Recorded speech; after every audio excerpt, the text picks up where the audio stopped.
خشودی محمد و آل محمد صلوات۔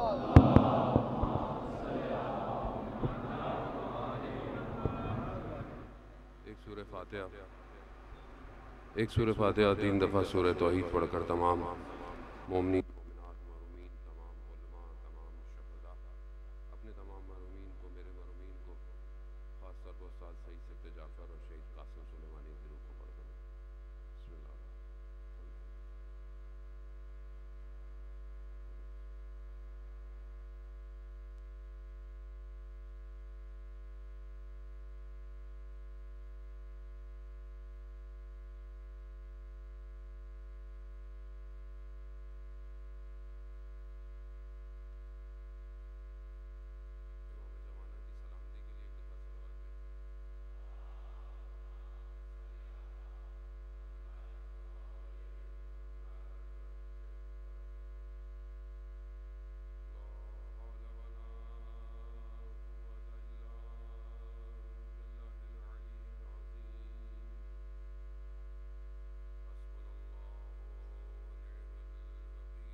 لا سیما بقیت اللہ وارواح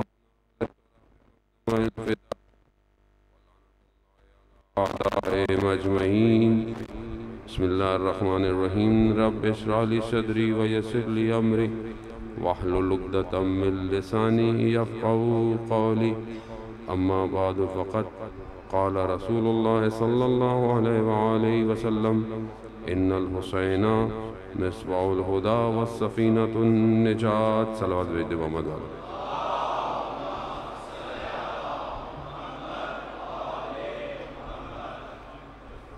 عزیزاران شہید الشہداء ماہ محرم ہے اور پہلا عشرہ گزر گیا۔ یقیناً خداوند متعال کی بارگاہ میں شکر گزار ہیں کہ پروردگار نے ہمیں توفیق عطا فرمائی کہ ہم نے ان ایام میں شہید الشہداء کا غم منایا، اور عزاداری کو کہ جو کہ حالات پوری دنیا کے ڈسٹرب ہیں اور ایک عالمی بحران سے انسانیت گزر رہی ہے کووڈ-19 وائرس سے، اور آپ کی اطلاع میں ہوگا کہ 90% دنیا آلموسٹ لاک ڈاؤن میں ہے ابھی بھی، اور عزاداری بہت تھوڑے سے ملکوں میں پاسبل ہو پائی ہے۔ ایسا نہیں کہ نہیں ہوئی ہے، لیکن جس طرح ہوتی تھی اس طرح نہیں ہوئی ہے۔ 30 لوگ 20 لوگ سے زیادہ اجازت نہیں تھی۔ خدا کا شکر ہے کہ پاکستان میں بہرحال جو ہے وہ عزاداری بہتر طریقے سے ہوئی۔ میں ماسک پہن کے آیا، آپ کو تعجب لگا ہوگا، لیکن کیونکہ بہرحال ہمیں گورنمنٹ نے جب اجازت دی تو اس نے یہی کہا کہ آپ SOPs کا خیال رکھیں، اور اگر ہم نہیں رکھیں گے تو لوگ بالکل بھی نہیں رکھیں گے، ظاہر ہے۔ تو یہ ضروری ہے کہ بہرحال ہو سکتا ہے کہ آپ کو نہ ہو یا کسی اور کو نہ لگے بیماری، لیکن ہو سکتا ہے آپ بیماری کو کیری کر کسی اور کو لگا سکتے ہیں۔ آپ کے گھر میں بزرگ ہو، بوڑھا ہو، کوئی مریض ہو، تو بہرحال احتیاط کرنی چاہیے۔ اور بہرحال جو میرے پاس نیوز ہے کہ بہرحال فیصل آباد جو ہے وہ آلموسٹ کلیئر ہے، یہاں پر خدا کا شکر ہے کہ ایسی چیز نہیں ہے۔ تو بہرحال شکر کریں زیادہ، اور اس نعمت کو، یہ جو آپ مجلس سن رہے ہیں، یہ بہت بڑی نعمت ہے، اور یہ ہمیں اندازہ نہیں ہوتا، جب نعمتیں چھنتی ہیں تو پتہ چلتا ہے۔ جیسے ہم لوگ زیارت پہ جاتے تھے، ہر سال بہت سارے لوگ جاتے ہیں، تو کبھی فیل نہیں ہوا اب حرم بند ہوئے تو پتہ چلا کہ زیارت کیا ہوتی ہے. یعنی اب اتنا انسان کا دل تڑپ رہا ہے کہ کاش میں پہنچ جاؤں، کاش حرم کھل جائیں، کاش. یہ احساس ہے اصل میں. بہرحال اب دنیا ایک نئے فیز میں داخل ہو رہی ہے. دنیا اس وائرس سے پہلے کچھ اور تھی، اب کچھ اور ہے. کیونکہ بہرحال یہ ایک عالمی مسئلہ ہے، یہ ایک چھوٹا مسئلہ نہیں ہے. اور بہرحال کانسپریسی تھیوریز اپنی جگہ، یہ صرف بیماری نہیں ہے، بہرحال یہ بایولوجیکل ویپن بھی ہے. کیونکہ اتنی تیزی سے 4 ملین لوگوں کو کوارنٹائن کر دینا آسان نہیں تھا. یعنی پلان ہے، سسٹم کچھ اور ہے. اصل شاید یہ ٹریلر ہو، ابھی بہت کچھ آنے کو ہے. تو بہرحال جب حالات بدل رہے ہوں تو اسلحے بھی بدل جاتے ہیں. اور ہماری بہت بڑی ذمہ داری ہے. ہمارا مسئلہ یہ ہے کہ ہم لوگ غیر جانبدار زندہ نہیں رہ سکتے. کیوں؟ کیونکہ ہم کربلا کے ماننے والے ہیں. کربلا جو ہے وہ غیر جانبدار رہنے نہیں دیتی. یعنی دنیا میں کچھ بھی ہوتا رہے ہمیں اس سے کیا. کربلا یہ نہیں کہتی. کربلا کہتی ہے جہاں ظلم ہے وہاں پر اس کے مقابلے میں کھڑا ہونا پڑے گا. ظالم شکلیں بدلتا رہتا ہے اور آج بھی بدل رہا ہے. تو بہرحال ہم اپنے حساب سے اپنی چیزوں کو، اپنی گفتگوؤں کو، اپنے کام کو، اور بہرحال اس طرح کی مصیبتیں، مشکلات کو مل کر اپنے ملک سے، اپنے شہر سے اس کو دور کریں. اور آنے والی اس حکومت کا کہ جس کے انبیاء انتظار کر رہے تھے اس کے لیے قدم بڑھائیں. وہ ضروری ہے. یہ عزاداری کا اصل ہدف، اصل مقصد یہی ہے کہ آپ جب کربلا کو یاد کریں تو پھر کربلا ہی وہ راستہ ہے جو ظہور تک جاتا ہے. اور اگر آپ کو یہ مجلس اور عزاداری جو ہے یہ اگر آپ کو نہیں لے کے جا رہی ظہور کی طرف، تو اس کا مطلب ہے جو بیان کرنے والا ہے اس میں مشکل ہے یا پھر سننے والوں میں مشکل ہے. کیوں؟ کیونکہ کربلا بار بار ریپیٹ کرنے کا مقصد ہی یہی تھا کہ ایک حق تھا، ایک باطل تھا، ایک اللہ کا نمائندہ تھا، ایک شیطان کا نمائندہ تھا. تو اب جب آپ کو، مجھے اپنے آپ کو مشخص کرنا ہے میں کہاں کھڑا ہوا ہوں. تو یہاں پر وقت تو نہیں ہے، وقت ویسے بھی کافی گزر گیا. جو ٹائم دیا گیا تھا اس سے مجلس بہت لیٹ شروع ہوئی اور مجھے 9:30 کہے گئے تھے، اور ہم بہرحال بارش نے تھوڑا سسٹم ڈسٹرب کر دیا. اور بہرحال حالات ہیں، انسان کے ہاتھ میں، اختیار میں بہت سی چیزیں ہوتی نہیں ہیں. لیکن بہرحال میں زیادہ وقت نہیں لوں گا آپ کا. لیکن آپ بولیں گے کہ زیادہ وقت لیں، آپ ایک ہی دفعہ تو مجلس پڑھنے آتے ہیں سال میں. تو بہرحال دوسری مجلس بھی ہے کل آپ کے شہر میں ایک اور جگہ پر، انشاءاللہ خدا وہاں توفیق دے. تو بہرحال 2 چیزیں بہت امپورٹنٹ ہیں یہ اس آنے والی حکومت کے لیے. کیونکہ بہرحال میرا گفتگو جو ہے وہ ساری زندگی کا وہی ہے، یعنی امام کی طرف بڑھو. اگر اپنے امام کو نہیں پہچانا تو تاریخ میں یا لیتنی پڑھتے رہو، کوئی فائدہ نہیں ہے. اپنے وقت کے امام کو پہچانو، اپنے وقت کے امام پر ذمہ داری پہچانو. لوگوں نے نہیں پہچانا. ایک امام 14 سال زندان میں رہا. لوگوں نے نہیں پہچانا. امام جو ہے وہ اپنے گھر میں نظر بند رہا سامرا کے اندر. خوب ایسا نہیں تھا کہ جو قریب لوگ تھے، نہیں، جن کی ذمہ داری امام نے دی ہوئی تھی وہ پہچانتے تھے اور انہوں نے اپنا کام کیا. لیکن ہم کب تک ایسے رہیں گے کہ امام غیبت میں رہے گا؟ ہمیں تبدیل ہونا ہے نا. امام تو امام ہے. امام کی امامت میں کوئی فرق نہیں آتا اگر کوئی بھی اس کو نہ مانے. کیوں؟ کیونکہ وہ اللہ کا نمائندہ ہے. اور وہ اللہ کا نمائندہ ہے، خدا نے اس کا انتخاب کیا ہے. اور خدا نے جب اس کا انتخاب کیا ہے تو وہ کائنات کا امام ہے، ایک فرقے کا امام نہیں ہے. یعنی آپ یہ نہ سمجھیں کہ مطلب شیعوں کا امام ہے نا. ویسے بھی یہ آخری امام اہل سنت جتنے بھی یعنی فرقے ہیں، وہ حتیٰ جتنے مذہب ہیں، مسیح یعنی کرسچن، یہودی، زرتشت، حتیٰ بدھسٹ، جتنے بھی مذہب ہیں، ان سب کی کتابوں میں آخری زمانہ لکھا ہوا ہے. اور اس آخری زمانے میں ایک شخص ہوگا جو نجات دے گا بشریت کو. اب اس کا نام الگ الگ ہے ہر جگہ، لیکن جتنی اس کی کوالٹیز ہیں وہ ایک ہی ہیں. وہ اس کی کوالٹیز ایک ہی ہیں. وہ نام الگ ہو سکتے ہیں، بدھسٹ کسی اور نام سے پکاریں، وہ کسی اور نام سے پکاریں، کوئی منجی کہے، کوئی معاشیہ کہے، کچھ بھی کہے. تورات میں کچھ اور ہے، انجیل میں کچھ اور ہے، لیکن شخص ایک ہی ہے. شخص ایک ہی ہے. سب سے زیادہ اوتھینٹک ڈیٹیل جو ہے وہ ہمارے پاس ہے. اس کی وجہ کیا ہے؟ اس کی وجہ یہی ہے کیونکہ وہ جس خاندان سے ہے ہم اسی خاندان کو مانتے ہیں.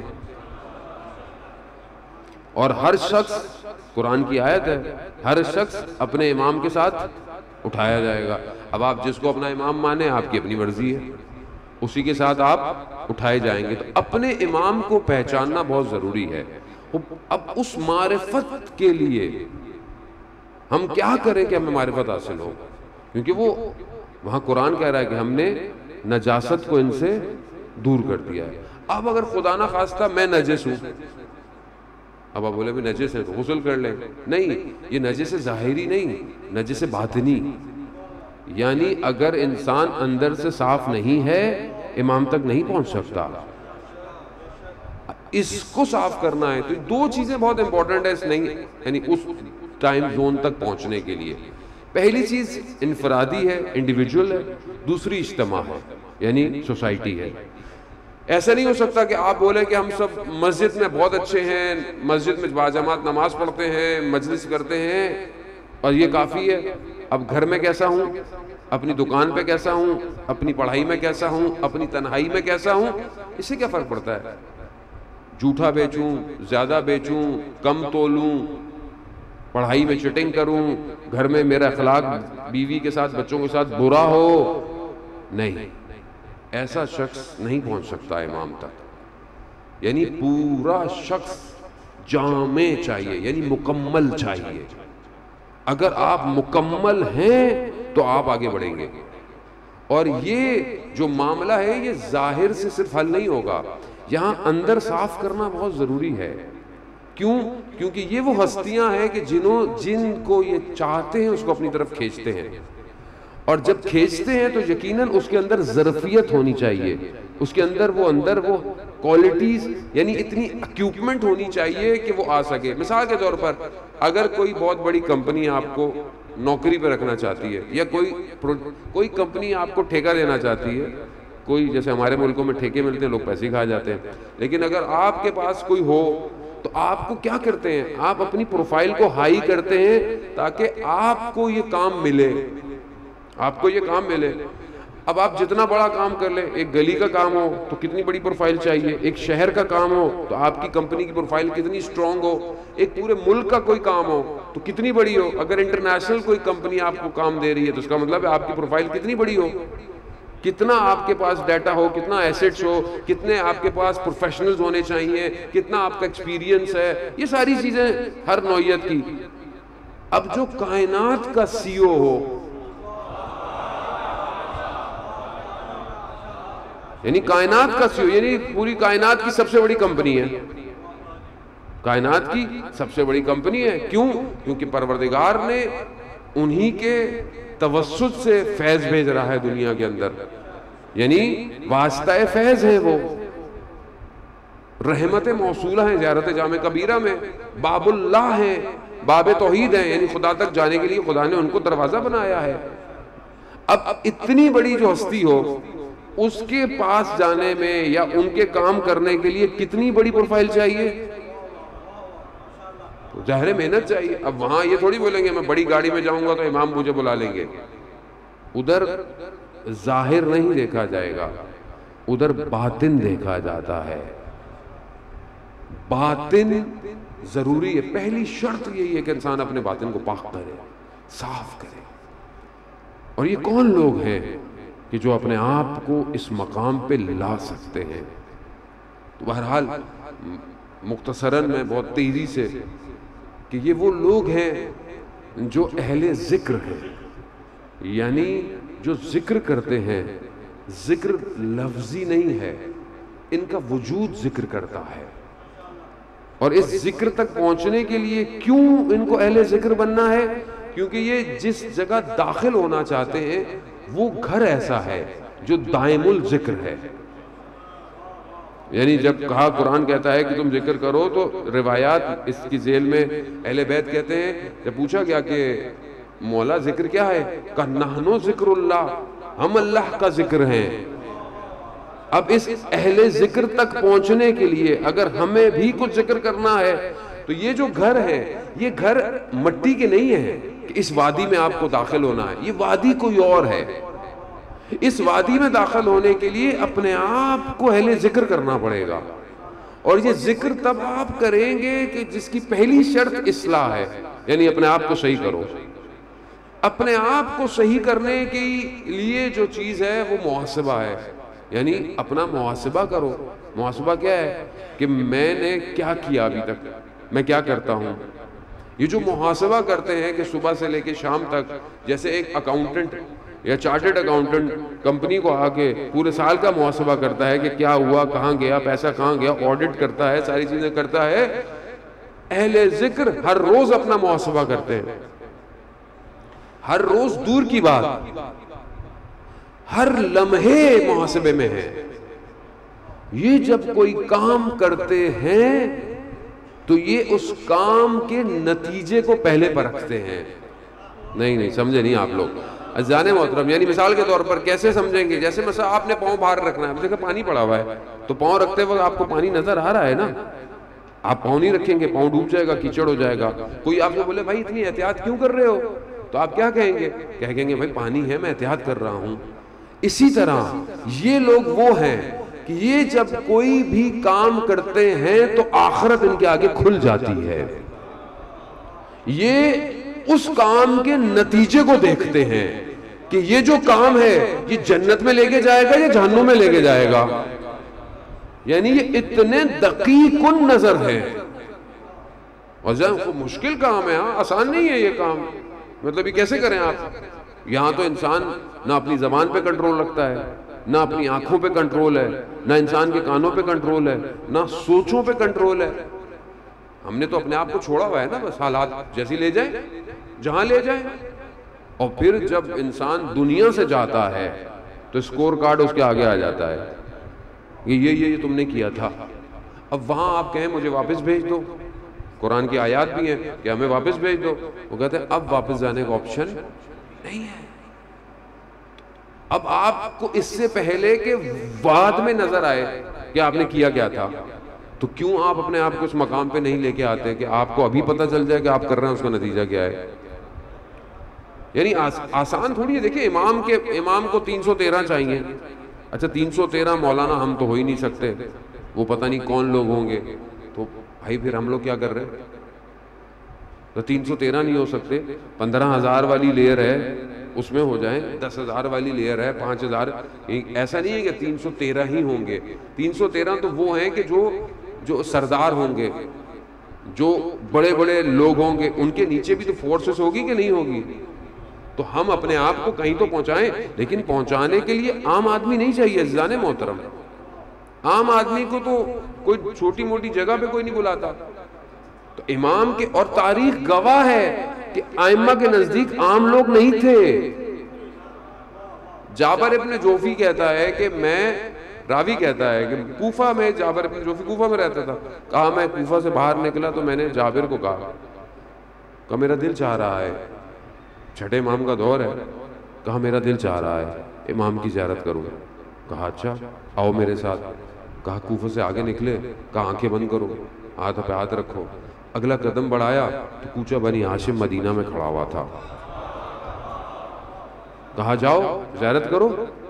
اب کہہ رہا میں ایک دم ہوا، میرے ذہن میں آیا پتہ نہیں کہیں خواب تو نہیں دیکھ رہا میں. تو میں نے ابھی سوچا کہ یہ خواب ہے. تو جابر نے کہا یہ دروازے پر نشانی لگا لو، جب اگلے سال زیارت پہ آنا مدینہ کی تو دیکھ لینا خواب نہیں تھا. یعنی جابر کہاں پہنچا ہوا ہے. کہتا میں اندر گیا، میں نے امام کی زیارت کی، اور کہہ رہا پھر میں نے دیکھا کہ جابر جو ہے وہ امام کے ساتھ آہستہ سرگوشیاں کر رہا ہے. یعنی اس مقام پر پہنچا ہوا ہے. یعنی قدم بڑھایا مدینہ. یہ ان کے نزدیک کچھ نہیں ہے، اچھا یہ کچھ ہے ہی نہیں، تیو لرز کچھ بھی نہیں ہے ان کے لیے. لیکن اپنے آپ کو اس قابل بنایا. اس لیے آپ کو بہت تھوڑے لوگ نظر آتے ہیں ائمہ کے نزدیک جس کے لیے امام کہتے ہیں ایسے ہو جاؤ، ایسے ہو جاؤ، ایسے ہو جاؤ. 40 لوگ نہیں ہو پائے چھٹے امام کے دور میں. 40 لوگ نہیں ہو پائے کہ امام قیام کرتے. کہنا بہت آسان ہے، آپ پریکٹس کر لیں اپنی زندگی کے اندر۔ آیت اللہ بہبانی فرماتے ہیں کہ میں ہمیشہ دعا کرتا تھا تو مجھے ایک بڑا شکوہ رہتا تھا، کیا کہ امام کیوں نہیں آتے، امام کیوں نہیں آتے، لوگ اتنے سارے، امام کیوں نہیں آتے؟ کہتے ہیں میں کربلا گیا اور مولا کی زیارت پہ پہنچا اور قبے کے نیچے زیارت کر رہا تھا۔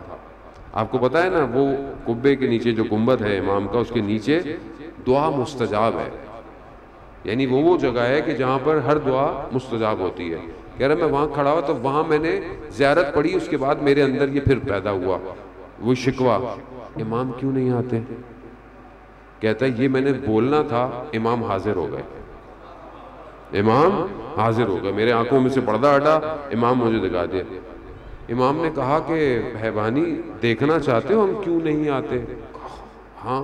کہا میرے کانوں سے پردے ہٹا دیے، تو جتنے لوگ کھڑے ہوئے تھے وہ دعائیں مانگ رہے تھے نا، کہا ایک دعا مانگ رہا ہے مجھے اولاد دے دو، ایک دعا کہہ رہا ہے مجھے گھر دے دو، ایک کہہ رہا ہے میری شادی ہو جائے، ایک کہہ رہا ہے گھر مل جائے، گاڑی مل جائے۔ تو کہا یہ وہ جگہ ہے جہاں دعا مستجاب ہوتی ہے، میرے لیے کوئی دعا نہیں مانگ رہا۔ خوبی المیہ ہے نا عزیزان محترم، ہم اپنی زندگیوں میں مصروف ہیں، ہم کب اپنے آپ کو اس قابل کریں کہ امام خود ہمیں دیکھے، بولا آؤ تمہارا تو انتظار تھا۔ تو اس کا مطلب ہے کہ میں مشکل میں ہوں عزیزان محترم۔ کیا مشکل ہے میری؟ میں اپنا محاسبہ نہیں کرتا، میں صبح سے شام سونے سے پہلے اپنے آپ کو وقت نہیں دیتا، میں دنیا کو وقت دے رہا ہوں، میرے پاس دنیا کے لیے بہت وقت ہے، اپنے لیے وقت نہیں ہے۔ میں سونے سے پہلے سارے واٹس ایپ کے گروپ پڑھتا ہوں، سارے فیس بک کے سٹیٹس پڑھتا ہوں، انسٹاگرام کی تصویریں چیک کرتا ہوں، اس فٹ بالر نے کیا کیا، اس ایکٹر نے کیا کیا، اس نے کیا کیا، دنیا میں سیاست نے کیا کیا، سب پڑھتا ہوں۔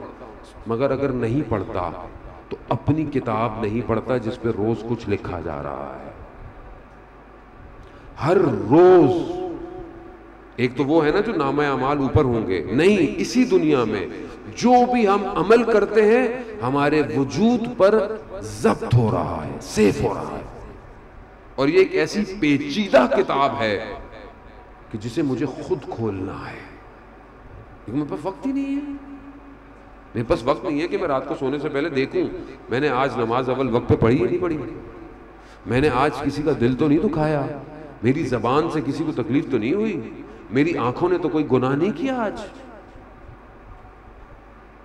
یعنی کیسے ہو سکتا ہے ایک انسان کی روح کو تیر لگے اسے تکلیف نہ ہو؟ یعنی اتنا بے ہوش ہو جاتا ہے انسان، ایک نگاہ نامحرم کی انسان کی روح پہ تیر لگا ہوا وہ انسان تڑپتا رہتا ہے۔ یعنی میں کیسے سو رہا ہوں؟ میں آپ کو نہیں کہہ رہا، خدا نہ خواستہ، میں بہرحال ریکارڈنگ ہو رہی ہے ان لوگوں کے لیے باتیں کر رہا ہوں۔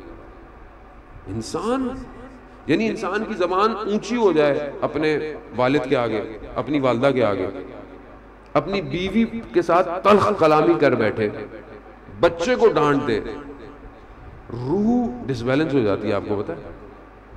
لیکن ہمیں نہیں محسوس ہوتا، کیوں؟ ہم اس وادی میں نہیں ہیں، ہم اس مادے میں پھنسے ہوئے ہیں، مادے بے حس ہو گئے۔ اس بے حسی میں ہم کربلا کیسے پہنچے؟ کربلا کوئی فزیکل تھوڑی ہے صرف کہ آپ ٹکٹ لے پہنچ جائیں، امام نے وجودوں کو اکٹھا کیا تھا۔ کربلا ایسے وجود تھے کہ جنہیں کربلا میں امام نے ایسا دفنایا کہ ان کی روشنی ہی تو ہے جو آج ہمیں راستہ دکھا رہی ہے۔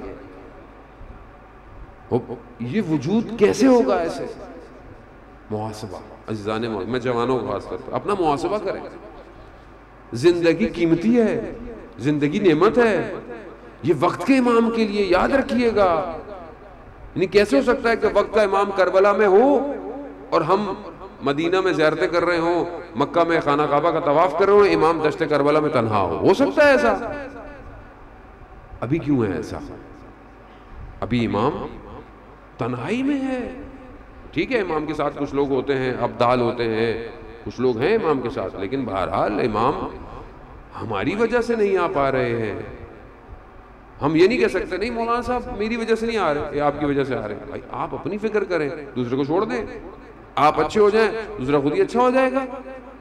آپ سے آپ کا سوال پوچھا جائے گا قبر میں، دوسرے کا نہیں پوچھا جائے گا. اس عالم برزخ کو کہ جس میں ہم نے جانا ہے اس کو ابھی سے دیکھیں. عالم برزخ ایسا نہیں ہے کہ آپ مریں گے تو بنے گا. عالم برزخ ابھی ساتھ ساتھ ہے. جو میں عمل کرتا ہوں عالم برزخ میں میری شکل ویسی ہو جاتی ہے. اچھا عمل کروں گا اچھی شکل ہوگی، برا عمل کروں گا جانور کی شکل ہوگی. لوگ آیت اللہ عظمہ بہجت سے نہیں ملتے تھے. کیوں نہیں ملتے تھے؟ ان کو اصلی شکلیں نظر آتی تھی نفس کی. جب انسان غلطی کر بیٹھے، گناہ کر بیٹھے، شکل تبدیل ہو جاتی ہے آدمی کی. جب رات کو گناہ کا بوجھ ہو، فجر میں نہیں اٹھا جاتا آدمی سے. 6 الارم لگا لیں آپ.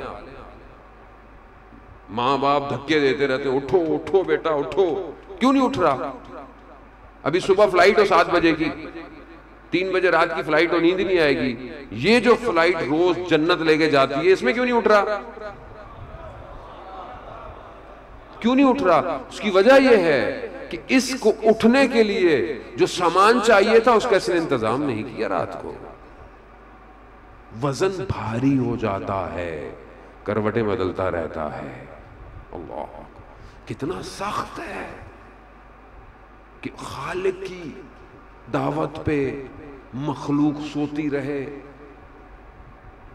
ایک شہید کہتا ہے میری زندگی کا سب سے تاریک دن تھا کہ میں صبح اٹھا سورج نکل چکا تھا. تاریک دن تھا میرا. کیسے میری نماز قضا ہو گئی؟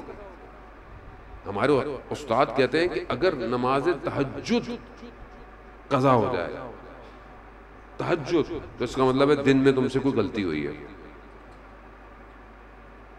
اب اگر میں تہجد پڑھتا ہوں تو، اور جو پڑھتا ہی نہیں، اب آپ بولیں گے مولانا یہ تو بڑھاپے میں پڑھنے کی چیزیں ہیں. نہیں عزیزان محترم، یہ جوانی میں پڑھنے کی چیز ہے، بڑھاپے کی نہیں ہے. اگر جوانی میں نفس صحیح ہو گیا تو یہ صحیح رہے گا. ایک دفعہ جیسے مطلب مثال مجھے بہت سادی سی دینی پڑتی ہے بچوں کو سمجھانے کے لیے، بزرگوں کو تو جانتے ہیں. جب کوئی بھی کمپنی اپنی ڈائی بناتی ہے نا، تو ایک ڈائی اگر اسٹرانگ ہو جائے نا تو بس پھر وہ وہی رہتی ہے، اس کو تبدیل نہیں کر سکتے. نفس ایک حد تک کام ہو سکتا ہے، لیکن 40 سال اگر نفس پہ کام نہ ہوا تو یہ اتنا سخت ہو جاتا ہے کہ اس میں رسوخ کر جاتا ہے ملکہ. ایسا نہیں کہ ناممکن ہے، نہیں ممکن ہے لیکن سخت ہو جائے گا. 40 سال سے پہلے جس نے اپنی تربیت صحیح کر لی وہ آٹومیٹکلی صحیح جائے گا. آٹومیٹک. اس لیے کہتے ہیں نا 40 دن کا چلہ، 40 دن زیارت عاشورہ، 40 دن یہ عمل، اور پہلی زکوٰۃ سے لے کے 10 ذی الحج جو ہیں، یہ جو 40 دن جس پہ حضرت موسیٰ علیہ السلام اوپر گئے تھے، طور پہ گئے تھے اور 10 دن بڑھ گئے. یہ 40 دن بہت امپورٹنٹ ہیں. ہمیں تو پتہ ہی نہیں ہوتا نا، ہمیں تو صرف رمضان کے چاند کا پتہ ہے اور صرف محرم. ہمیں باقی مہینے کب آتے ہیں کب جاتے ہیں ہمیں کیا پتہ. رجب آتے ہی مومن الرٹ ہو جاتا ہے. کیوں؟ یہ مہینہ رجب شعبان اپنی تربیت کرے گا تو رمضان میں پھل حاصل کرے گا. عزیزان محترم، میں بہرحال آپ ہو سکتا ہے آپ کو کچھ اور سننا ہو، میں آپ کو کچھ اور سنانے آ گیا.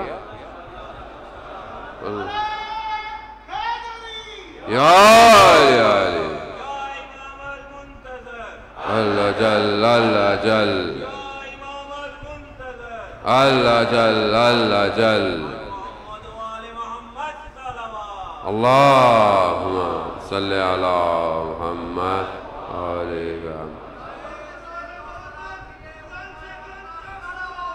اللہم صلی علی محمد آل محمد. عزیزان محترم، خوب اپنے آپ کو اس وادی میں وارد ہونے کے لیے اپنی شرائط آمادہ کریں. خوب امام تک پہنچنا اگر آسان ہوتا تو 72 کے بجائے 72,000 ہوتے. یہ وادی ایسی ہے یہ بہت کچھ مانگتی ہے. اس کے لیے ظاہر ہے اپنے آپ کو اس مقام پر لانا پڑے گا، یعنی اپنی اصلاح کرنی پڑے گی. اپنے آپ کو سوچیں کہ میں ابھی تک کیا کر رہا ہوں زندگی میں، چاہے آپ کوئی بھی ہوں، اس سے کوئی فرق نہیں پڑتا. آپ باپ ہیں، آپ بیٹے ہیں، آپ اسٹوڈنٹ ہیں، آپ بزنس مین ہیں، آپ دکان پہ کام کرتے ہیں، کوئی فرق نہیں پڑتا. آپ کوئی بھی ہو، خدا کے لیے معیار تقویٰ ہے. خدا کو معیار تقویٰ ہے. آپ اپنے تقوی کو بلند کر لیں، خدا آپ کا خریدار بن جائے گا. اب انسان اپنے آپ کو اس قابل کرے نا کہ لوگ اس کو، اب انسان دنیا میں کیا کرتا ہے کہ میں اس قابل ہو جاؤں کہ جو بھی میری پروڈکٹ ہے یا کمپنی ہے وہ مجھے انتخاب کرے. اپنے آپ کو اچھا کرتا ہے نا انسان، پڑھتا اچھا ہے، اچھا اسٹوڈنٹ بنتا ہے. کیوں اچھا اسٹوڈنٹ بنتا ہے؟ کہ اس کو اچھی یونیورسٹی میں داخلہ ملے، پھر اچھا اسٹوڈنٹ اچھا پڑھے، پھر اچھی کمپنی میں وہ جاب کرے یا جو بھی ہے ایکس وائی زیڈ. اپنے آپ کو اس قابل کرتا ہے نا وہ. تو ہم دنیا میں تو اپنے آپ کو اس قابل کرتے پھر رہے ہیں. دنیا میں اچھی بات ہے، اسلام منع نہیں کرتا آپ تعلیم اچھی حاصل کریں، آپ کام اچھا کریں، آپ اچھا کمائیں، آپ اچھی زندگی گزاریں، اسلام منع نہیں کرتا. لیکن بہرحال یہ ساری چیزیں یہیں رہ جانی ہے. اور یہی ساری چیزیں کرتے ہوئے اسلام یہ نہیں کہتا کہ یہ بھی کرتے رہو اور نہیں، یعنی یہ جو تم زندگی گزار رہے ہو اسی راستے کو تم نے ایسا کرنا ہے کہ تم نے ہماری طرف آنا ہے. یعنی تم پڑھ رہے ہو، تم پڑھائی بھی تمہیں ہماری طرف لے کر آئے. تم کام کر رہے ہو، تمہارے پاس بہت پیسہ دولت ہے، تو تم اپنے پیسے اور دولت کے ذریعے اللہ کی راہ میں خرچ کرتے ہوئے، اللہ کی راہ میں دیتے ہوئے چیزوں کو ہماری طرف لے کر آؤ. تم اپنے گھر کو ہو تو ہماری طرف لے کر آؤ. یعنی ہر کام کو ہماری طرف موڑ دو تو کامیابی ہے. لیکن اگر تم صرف دنیا کے ہو، یہیں رہ جاؤ گے، تو دنیا میں ہو سکتا ہے تم اپنا اچھا نام بنا لو، شہرت بنا لو، ڈیزگنیشن لے لو، لیکن اگر ہماری طرف نہیں آئے تو یہ بیکار ہے. کیوں؟ کیونکہ اصل معاملہ اس کے نزدیک ہے. دنیا ویسے ہی کھیتی ہے آخرت کی، جو کرو گے وہاں بو گے. تو جو بھی کر رہے ہیں دنیا میں عزیزان، ایسا نہیں ہو سکتا کہ آپ کانٹے لگائیں اور آپ بیٹھ کے دعائیں کریں اللہ ان کانٹوں میں سے گندم نکال دیں. ایسا نہیں ہو سکتا کہ آپ کانٹے بوئیں اور اب بولیں کہ یہ میرا پورا باغ جو ہے نا بڑا وہ پھولوں کا ہو جائے. نہیں، جو آپ کریں گے وہی نکلے گا. یاد رکھیے گا، یہ ہم پر ایک لطف اور کرم ہے. ہم اس کا بعض اوقات تھوڑا سا زیادہ فائدہ اٹھا لیتے ہیں. وہ کیا ہے کہ ہم جس گھرانے کے ساتھ جڑے ہوئے ہیں، جو ان کے در پہ آ جاتا ہے یہ اس کو خالی نہیں بھیجتے. جو ان کے در پہ آ جاتا ہے اس کو خالی نہیں بھیج دیتے. اللہم صلی علی محمد وآل محمد. اسی لیے امام رضا علیہ السلام کی حدیث اللہم صلی علی محمد وآل محمد. امام جب ماہ محرم کا چاند آتا تھا، اور ابن شبیب کو جو امام نے روایت دفائن ہے کہ امام نے کہا ابن شبیب جب آتا ہے تو سید الشہداء پر گریہ کرنا ہے، یعنی ہمارے جد پہ رونا ہے، بقا. اور امام کے اقوال کے مطابق یہ پہلی شرط ہے گریہ کرنا. یہ گریہ کیا کرتا ہے؟ یہ تطہیر کرتا ہے، یہ پاک کرتا ہے. امام فرماتے ہیں کہ جس نے ہمارے جد پہ گریہ کیا اس کے گناہ صغیرہ اور گناہ کبیرہ معاف ہو جاتے ہیں. معاف ہو جاتے ہیں. اب معاف ہو گئے، اللہ نے ہمیں توفیق دی، ہم مجلس میں آئے، گریہ کیا، معاف ہو گئے. اب کیا باہر جا کے پھر گناہ کریں؟ نہیں.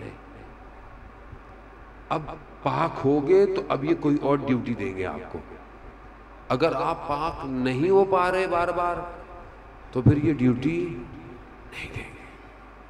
یہاں پاکیزی اختیار کرو پھر ان کے پاس آؤ. ایسا نہیں ہے کہ آپ امام کو یاد کریں، امام کو پھکاریں، امام تک پہنچیں اور پھر امام کا ہاتھ چومیں اور بولے مولا بہت شکریہ، آپ کا انتظار کر رہا تھا، آپ کی زیارت ہو گئی، اب کیا کریں؟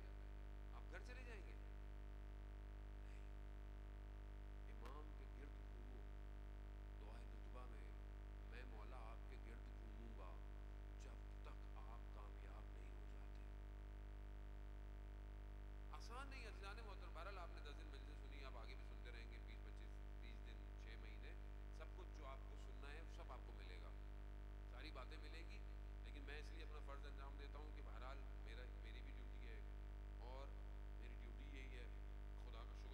کرتا ہوں کہ وقت کے امام کی نگاہ ہے کہ لوگوں کو امام کی طرف متوجہ کراؤ، چاہے لوگوں کو شاید باتیں خشک لگے، چاہے لوگوں اتنے جو ہے وہ واہ واہ نہیں کرتے ہوں، لیکن کوئی مسئلہ نہیں ہے. اصل مسئلہ یہی ہے عزیزان محترم، ساری چیزوں کا اصل ہدف امام ہے، یاد رکھیے گا.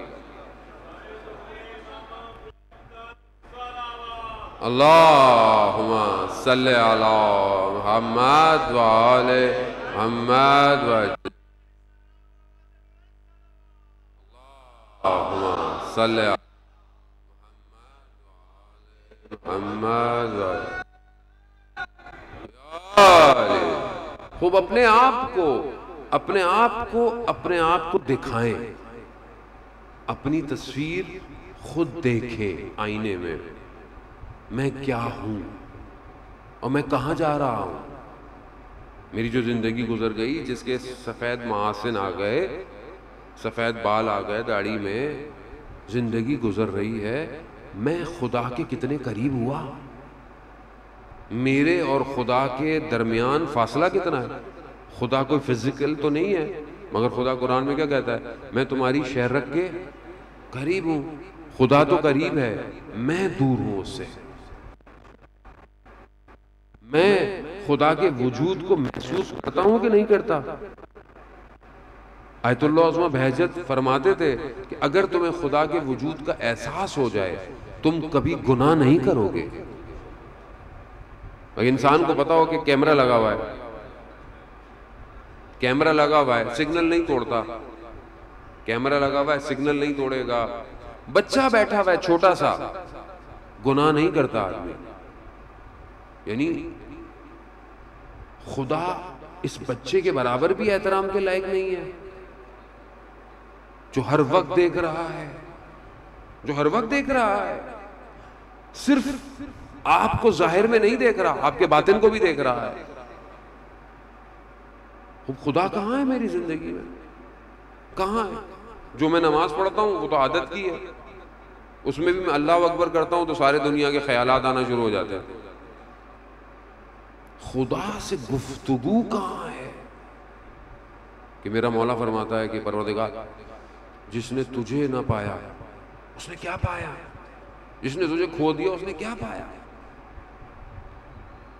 امام حسین عظیم ہے، امام حسین نے جو کام کیا وہ عظیم ہے. یعنی آپ یہ سمجھے کہ ایک مقصد ہوتا ہے، ایک اس مقصد کے لیے قربانی ہوتی ہے، اور وہ قربانی عظیم ہوتی ہے. کیوں؟ کیونکہ کسی بڑے مقصد کے لیے قربان کیا جا رہا ہے. اب امام حسین کی قربانی عظیم ہے، امام حسین بھی عظیم ہے، مگر اس سے بڑی عظمت اس چیز کی جس کے لیے امام حسین نے قربان کیا ہے. وہ کیا ہے؟ وہ یہاں کروڑوں لوگ امام کی زیارت پہ جاتے ہیں کہ اللہ تعالیٰ کرے کہ جلد سے جلد ہمیں 40 امام حسین میں کربلا کی زیارت نصیب ہو. کروڑوں لوگ کربلا جا رہے ہیں، کروڑوں لوگ. کس کو دیکھ رہے ہیں؟ امام کی زری کو، یعنی امام کو دیکھ رہے ہیں، امام کی طرف ہیں. کروڑوں لوگ امام کو دیکھ رہے ہیں، جو پیدل بھی جا رہے ہیں، جو پہنچے ہوئے ہیں، جو نہیں ہیں وہ اپنے گھروں سے دیکھ رہے ہیں. پوری دنیا لائیو دیکھتی ہے، سب دیکھ رہے ہیں نا. امام کس کو دیکھ رہے ہیں؟ امام کی نگاہ کہاں ہے؟ امام کس سجدے کے لیے سب قربان کر رہے ہیں؟ عزیزان محترم سمجھنے کی کوشش کریں. کیا وہ میرے پاس ہے یا نہیں ہے؟ امام پورے کنبے کو لے کے چلے گئے. 1,24,000 کی محنت تھی جو کربلا پہنچی ہے. اس لیے آپ زیارت وارثہ پڑھتے ہیں، السلام علیکہ یا وارث آدم صفت اللہ، السلام علیکہ یا وارث نوح نبی اللہ. یعنی سارے نبیوں کا وارث ہے جو کربلا آیا ہے. خوب یہ وارث ہے، وہ وقت نہیں ہے بہرحال کہ اس پہ گفتگو کی جائے کہ کس طرح یہ وراثت آ رہی ہے، لیکن یہ عام شخص نہیں ہے، یہ امام ہے اپنے وقت کا. اور یہ وہ ہے کہ جس کے لیے رسول کہہ رہے ہو ان الحسین، وہ رسول کے جس کی زبان سے جو کچھ نکلا وہ قرآن نکلا، وہ رسول کے جو صدیق اور امین ہے، جسے کفار مکہ یہ کہہ رہے ہو کہ یہ سچا شخص ہے، وہ جس کے لیے قرآن یہ کہہ رہا ہو کہ یہ اپنی طرف سے کوئی بات نہیں کرتے، وہ یہ کہہ رہا ہو ان الحسین مصباح الہدی. وَالسَّفِينَةُ النِّجَاةِ، کہ بے شک حسین جو ہے وہ ہدایت کا چراغ ہے اور نجات کی کشتی ہے۔ یا رسول اللہ، کون سی جگہ یہ چراغ جلے گا؟ کہاں یہ چراغ ضرورت ہے؟ قرآن سورہ نور میں کہتا ہے کہ کمشکات، یعنی ایک مشکات ہے اور اس کے اندر یہ قندیل، یعنی مشکات قندیل ہے، اس کے اندر ایک مصباح ہے۔ سورہ نور کے اندر مفسر کہتے ہیں وہ مشکات رسول خدا کی ذات ہے، اور اس کے اندر جو مصباح ہے، یعنی یہ جو چراغ ہے، یہ امام حسین ہے۔ نہیں سمجھے آپ لوگ؟ رسول خدا کیا ہے؟ رسول خدا کیا ہے؟ خاتم الانبیاء ہے، اول مخلوق ہے، یعنی کائنات کی پہلی مخلوق ہے۔ خدا کہتا ہے کہ میں نے آپ کے نور کو خلق کیا، میں چھپا ہوا خزانہ تھا، میں نے کہا، یعنی پہلی خلقت ہے پروردگار کی، ٹھیک ہے، رحمت للعالمین ہے، سارے انبیاء آئے اسی کے لیے۔ تو اب آپ اس ظرف کو پہچانے، وہ ظرف ہے کیا کائنات کا؟ اس ظرف میں پروردگار نے مصباح کو رکھا ہے، یعنی ہدایت کو، یعنی جو بھی کائنات میں ہے وہ اگر گمراہ ہو جائے یا جہالت میں چلا جائے یا ظلمت کی تاریکیوں میں ڈوبنے لگے، وہاں پر حسین ہی ہے جو اسے بچائے گا۔ یعنی صرف 61 ہجری میں نہیں بچائے گا، قیامت تک کے لیے پوری انسانیت کو بچانے کے لیے حسین ہے۔ اسی لیے دشمن کو سب سے بڑا مسئلہ حسین سے ہے۔ عزاداری کو خراب کرو، عزاداری کو روکو، کیوں؟ کیونکہ یہ حق اور باطل کو عیاں کر رہی ہے۔ امام حسین کو ایسا نہیں تھا کہ لوگ کہتے ہیں امام حسین کو کربلا میں جو ہے وہ روک دیا گیا اور گھیر دیا گیا اور امام کو شہید کر دیا، نہیں، امام ہے، امام نے کربلا سجائی ہے، امام نے کربلا میں یزید کو بلایا تھا، آؤ اور میں تمہیں 6 مہینوں کے بچے سے تمہارے چہرے کے نقاب کو اتار دوں گا۔ یعنی نقاب، وہ نقاب جو چھپے ہوئے آئے اور مسند رسول پہ بیٹھ گئے، اور قوم سو رہی تھی، قوم سو رہی تھی، 6 ماہ کے بچے نے اس نقاب کو اتار دیا کہ اگر یہ انسان ہوتے تو بچے کو تو پانی دے دیتے۔ عزیزان محترم، تو سمجھنے کی کوشش کرے، یہ وادی قیمت مانگتی ہے، یا یوں کہوں یہ ولایت آسان نہیں ہے۔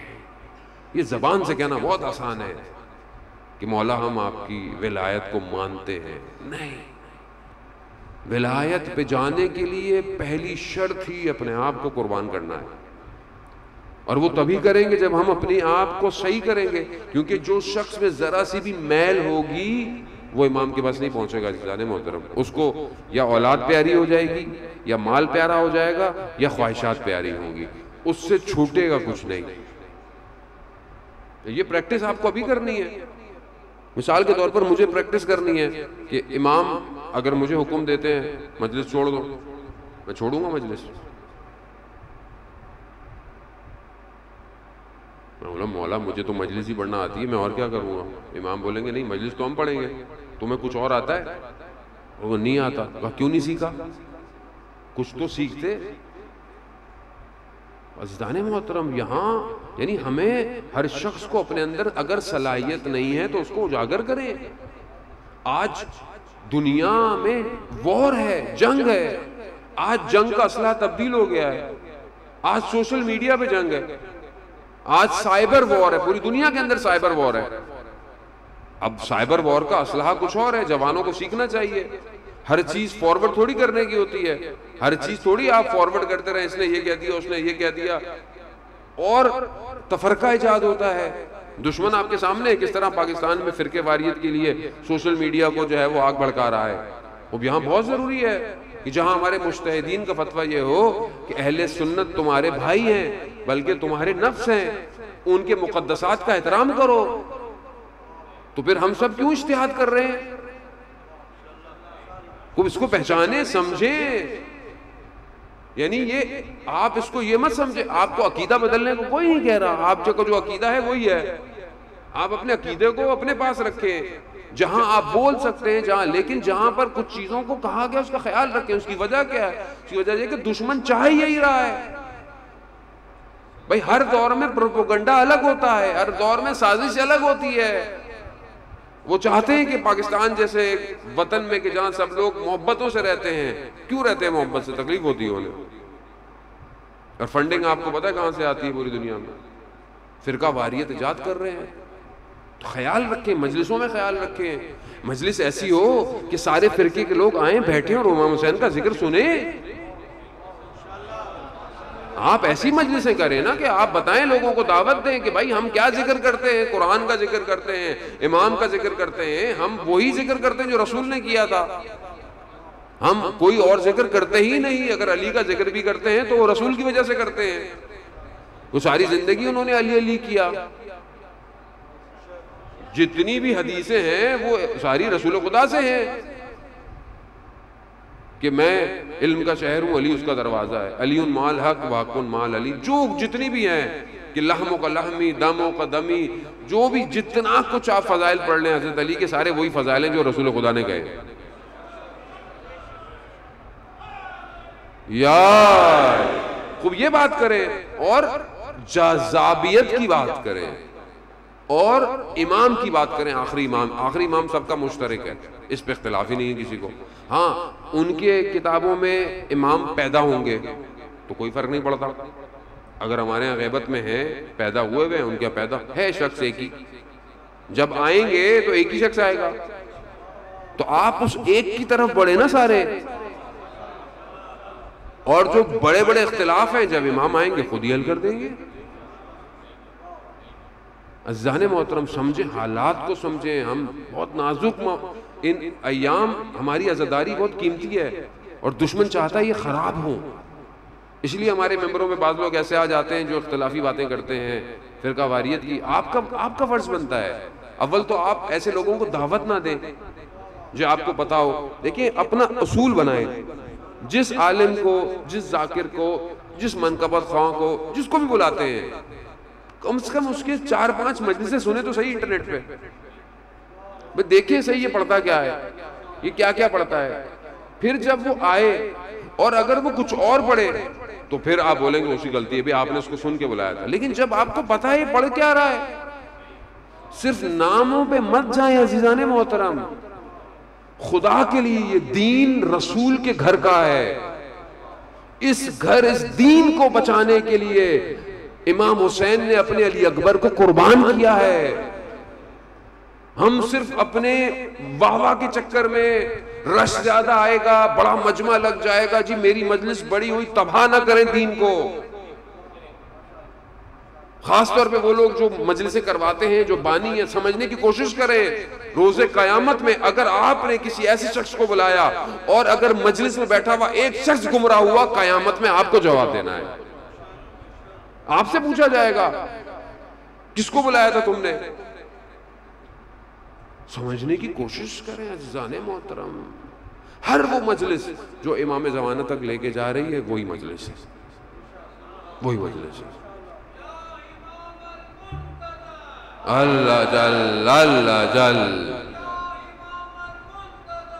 اللہ جل اللہ جل۔ عزیزان محترم بہرحال یہ اس لیے نہیں کہ میں امام کے لیے پڑھتا ہوں تو آپ نہ، میں بھی نہیں پڑھوں، مجھے بھی نہیں بلائیے، میں معیار نہیں ہوں، معیار اہل بیت ہیں۔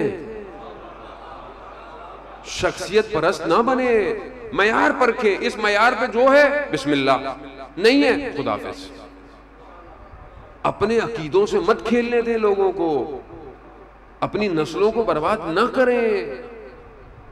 عزیزان، علم، قرآن، تفاسیر، اور خود پڑھیں، کتابیں پڑھنے کی عادت ڈالیں۔ ہمارے تو کتابیں کوئی نہیں پڑھتا، کتابیں پڑھیں، معرف کو بڑھائیں، امام کی معرفت حاصل کریں۔ امام کسے کہتے ہیں؟ امام کون ہے؟ امام وہ ہے جو چھٹے امام جعفر صادق علیہ السلام، اللہم صلی علی محمد وآل محمد۔ امام فرماتے ہیں کہ امام جب کائنات میں نگاہ اٹھاتا ہے تو اس کی نگاہ ایک ہی لمحے میں عالم امکان کا جو سینٹر پوائنٹ ہے سدرۃ المنتہا وہاں تک جاتی ہے. وہ ہے امام. امام وہ ہے جو بیک وقت ہر عالم میں حاضر ہے. یعنی ملائکہ بھی فیض لے رہے ہیں دوسرے عالم میں اور یہاں ساری دنیا فیض لے رہی ہے. اور اگر ہم اپنے آپ کو بڑھائیں گے اوپر تو ہم دوسرے عالم میں پہنچ کر دیکھیں امام ہے کیا. یہ ہمیں کیونکہ بہرحال ہماری آنکھیں بند ہیں ہمیں نظر نہیں آ رہا, لیکن اگر ہم اپنے آپ کو صحیح کر لیں, یہ نہج البلاغہ میں مولا فرماتے ہیں کہ اگر تم اپنے آپ کو اہل ذکر کی طرف لے آؤ تو پھر تمہاری آنکھیں وہ دیکھیں گی جو لوگ نہیں دیکھتے, تمہارے کان وہ سنیں گے جو لوگوں کو سنائی نہیں دیتا, تمہارا قلب اس چیزوں کی طرف بڑھے گا جو دوسرے اس تک نہیں پہنچ سکتے. یعنی انسان کی عقل اس قابل ہو جاتی ہے کہ اس کے اوپر تفکرات الہام ہونا شروع ہو جاتے ہیں. یعنی آسان, یعنی ان مراحل سے گزریں گے تو امام کے لیے کام کریں گے نا. امام کو برین چاہیے, اسٹریٹجیکل پلانر چاہیے, سٹی ڈیولپر چاہیے, آئی ٹی اسپیشلسٹ چاہیے, اکنامکس کا ہیڈ چاہیے, ہیکر چاہیے سائبر وار کے لیے. یہ سب کچھ امام کو چاہیے. کیا ہم ذہن اس طرف ہے؟ جب ظاہر ہے ذہن پاک ہوگا تو وہ جو نجوہ, وہ جو کائنات میں ہو رہا ہے وہ آپ کو سنائی دے گا.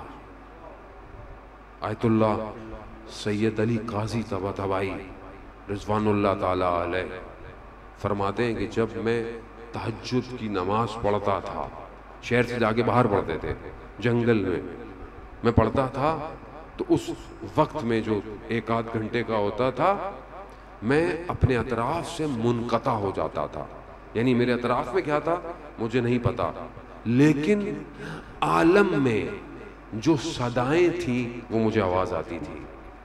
وہ ذکر کہ جو کائنات کر رہی ہے, یسبح للہ ما فی السماوات و ما فی الارض, جو زمین اور آسمان ذکر کر رہی ہے نا, تسبیح پڑھ رہی ہے, وہ سنائی دیتا ہے. مجھے کب سنائی دے گا؟ مجھے کب سنائی دے گا وہ ذکر؟ کب میں خدا کی ساتھ اٹھ کے باتیں کروں گا؟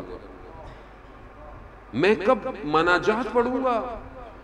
زندگی میں صحیفے سجادیہ کب کھولوں گا؟ مشکل بات ہے عزیزان محترم, ظاہر ہے, کیونکہ اب جو مولانا آ کر آپ کو کام دے جائے ہوم ورک, آپ بولے ہیں کہ مولانا پہلے زندگی میں ٹینشنیں تھوڑی ہیں, آپ بھی ہوم ورک دے کے جا رہے ہیں, نہج البلاغہ پڑھو, صحیفے سجادیہ پڑھو, کتابیں پڑھو, قرآن پڑھو. مولانا صاحب کو اور باتیں کریں, ایسا کوئی شارٹ کٹ فارمولہ دیں. دیکھیں شارٹ کٹ کچھ نہیں ہے اسلام میں.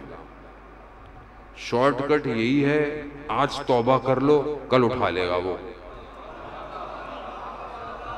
اس سے بڑا ان اللہ یحب التوابین, خدا توبہ کرنے والوں سے محبت کرتا ہے.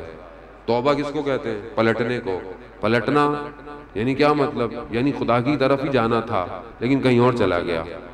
اب جتنا بھی دور گیا خدا یہ نہیں کہہ رہا کہ 5 سال غلطیاں کی, 10 سال غلطیاں کی, نہیں, جو کچھ کیا یہاں تک کہ حسین کے گھوڑے کو روکا, اس سے بڑا تو گناہ نہیں ہو سکتا. پلٹ آؤ. حر علیہ السلام ہو آیا. پلٹنا شرط ہے. یہی شارٹ کٹ ہے جانے میں, اس سے بڑا شارٹ کٹ نہیں ہے. جب پتہ چل گیا پھر شارٹ کٹ نہیں ہے. ہاں نہیں پتا جب تک, لیکن اب ہم جس دور میں رہ رہے ہیں اب آپ یہ نہیں کہہ سکتے مولانا ہمیں تو پتہ نہیں تھا وضو کیسے کرتے ہیں, مسا کیسے کرتے ہیں, شکیات نماز کیا ہوتی ہیں, طہارت کیا ہوتی ہے. بھائی انٹرنیٹ بھرا پڑا ہے, جہاں تم صبح شام دنیا چیز کی چیزیں دیکھتے ہو. وضو کے احکام بھی دیکھ لو, غسل کے احکام دیکھ لو, نماز کا صحیح طریقہ دیکھ لو. جو نماز میں سورتیں پڑھتے ہیں اس کی قرأت صحیح ہے؟ سواد اور غواد صحیح پڑھتے ہیں؟ سین اور سا میں فرق پتا؟ ارے مولانا صاحب ہم تو بڑے ہو گئے, ہمیں کیا. بھائی بڑے ہو گئے, اب پتہ سے سمجھ میں آ گیا تو اب صحیح کر لو. بچے کو تو قاعدہ پڑھانا ہے, خود بھی پڑھ لو بھائی. خدا نہیں دیکھے گا، لیکن اس نے کرم کیے ہوئے، بس میں مجبور ہو جاتا ہوں وہ کرم بتانا، پھر تبھی لوگ فائدہ اٹھائے جاتے ہیں۔ شخص روز قیامت میں جنت میں جائے گا، جنت میں جائے گا۔ جب جنت میں پہنچے گا، روایت ہے رسول خدا سے، جنت میں پہنچے گا تو دیکھے گا اطراف میں، کہا کیا دیکھ رہے ہو؟ کہا میرے اہل و عیال کہاں ہیں، میرے اہل و عیال، میری بیوی، میرے بچے، میرے ماں باپ کہاں ہیں؟ کہا ان کا عمل تمہارے عمل کے برابر نہیں تھا، تمہارا عمل اس قابل تھا، ان کا عمل کم تھا۔ تو بندہ کہے گا پروردگار یہ میں نے عمل کیا ہی انہی کے لیے تھا، یہ عمل جو میں اتنی محنت کرتا تھا انہی کے لیے کرتا تھا کہ یہ بھی کمال پہ آئیں۔ تو پروردگار کہے گا اس کے پورے خاندان کو جنت میں بھیج دو۔ اللہ اکبر، وہ کتنا رحمان ہے، وہ اتنا رحیم ہے کہ قدموں سے انسان کو بچا رہا ہے۔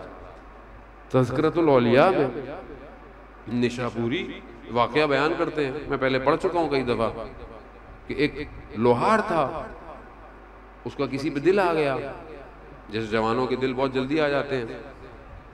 ہاں آج کل تو ویسی سوشل میڈیا ہے، ہر تھوڑی تھوڑی دیر میں دل آ رہا ہوتا ہے، تو اور اس میں بٹن بھی دل والا بنا ہوا ہے لائک کا، تو خطرناک ہے بہت عزیزان محترم۔ یہ ٹچ جو ہے نا زندگی کے، یہ جو ہم ٹچ کرتے ہیں نا، یہ ٹچ تباہ بھی کر سکتا ہے، برباد بھی کر سکتا ہے، یاد رکھیے گا۔ اب اس کا بھی دل آ گیا، اب کیا کرے، نہیں ہو رہا، تو اس نے سنا کسی اور شہر میں ایک جادوگر ہے، یہ اللہم صلی علی محمد وآل محمد وجہ، یہ ایک اعلان ہے اور بہت ضروری ہے کہ 2 گاڑیاں ہیں جو گھر کے گیٹ کے سامنے پارک ہیں، اور ان گھر والوں کو بہت پریشانی ہو رہی ہے، یقیناً کوئی ایمرجنسی ہوگی۔ گاڑی کا نمبر ہے LEF T203 اگر نہیں 7203 اور LEH 531۔ میں دوبارہ ریپیٹ کرتا ہوں، LEF 7203 اور LEH 531۔ بہرحال یہ جن کی بھی گاڑیاں ہیں وہ تکلیف ہوگی ان کو، لیکن یقیناً جن کے گھر کے سامنے کھڑی ہوئی ان کو پریشانی ہو رہی ہے۔ صلوات بھیج دیں محمد و آل محمد۔